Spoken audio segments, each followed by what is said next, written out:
So, you've rendered the client a proof of this animation, they've signed off on it, you've rendered the final, you're about to ship it and take an early night, and the phone rings. It's the client. Yeah, they know that they signed off on the proof you sent, but he's been showing it to a few people since then, and they just feel that that term new location sounds too cold. Could you make it something a little friendlier, like new cities instead? Well, imagine you had, say, not 3, but 50 cities all across the map. It would normally be a pain to go change the same word for all 50 of those pieces of text. Yes, there are scripts to make it easier, but it's still labor-intensive. However, since you've been smart and built up a hierarchy of compositions, where one master plate is flowing throughout your entire composition to get to your final, you only need to make one change. You go back to My Plate, double-click New Locations, change it to the client's taste of new cities, press Enter, go back to Locations Main, and it's rippled through all of your compositions. It even keeps all of the animation moves intact. This is the benefit of building a hierarchy of compositions rather than trying to do everything in one composition. If you have an element you're going to reuse it, because if you need to change it, you only need to change it once. Now, speaking of changing, as you've just noticed, this entire chain of pre-comps is indeed live. You can make changes anywhere along this chain, and they will ripple through to your final. For example, let's say that we don't like each of those cities being on from the very beginning. We want to create a little bit more excitement. Well, we can go back to this USA map comp where those 3 cities exist and give them a little bit of an animation. Let's say we want to scale it up over, 20 frames. I'll go to my final pose, enable keyframing at that pose since I already have it the way that I like it, go back to the start of the comp and make it 0%. So now that it fades up over time.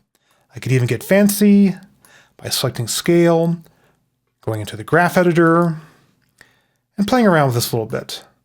I'm going to press plus to zoom in so I can see the time a little bit better resolution. And let's say I want to ease into this keyframe. I'll hold down Option on Mac, Alt on Windows, drag out the influence handle, and come in level. And I want to overshoot. Again, I'll hold Option or Alt, drag out an influence handle, and thanks to a trick you learned back in the Advanced Animation course, I'll go ahead and make a little bit of an overshoot and come in that final value. Press minus, move a little bit later here in time, press N to end my work area, and RAM preview. And now you see I have a little bit of that little bubble pop animation as we come in that city. I'll increase this influence, bend this back a little bit earlier in time, a little bit more of an overshoot. There we go. That's a nice come look at me sort of animation. I'll go out of the graph editor, zoom back in time by pressing the minus key, select these keyframes because the graph editor just creates normal keyframes, and paste them into these other cities.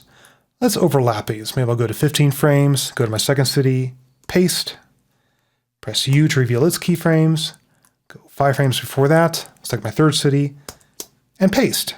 Press U, there's its keyframes. Press home, I'll extend my work area to encompass all of my keyframes, press 0 to RAM preview, and there's my nice overlapping animation. I have this animation going on in my pre-comp. I go ahead and navigate to my final comp, and there is my animation already built in along with that map move.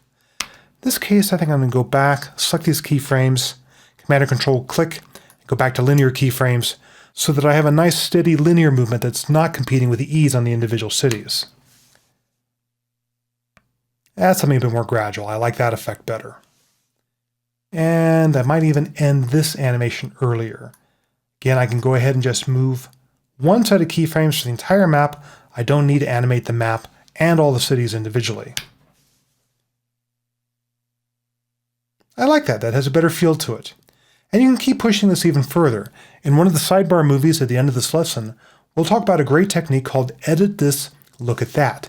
It's a way of going back and working on an earlier composition in your chain of comps while seeing the result in your final comp.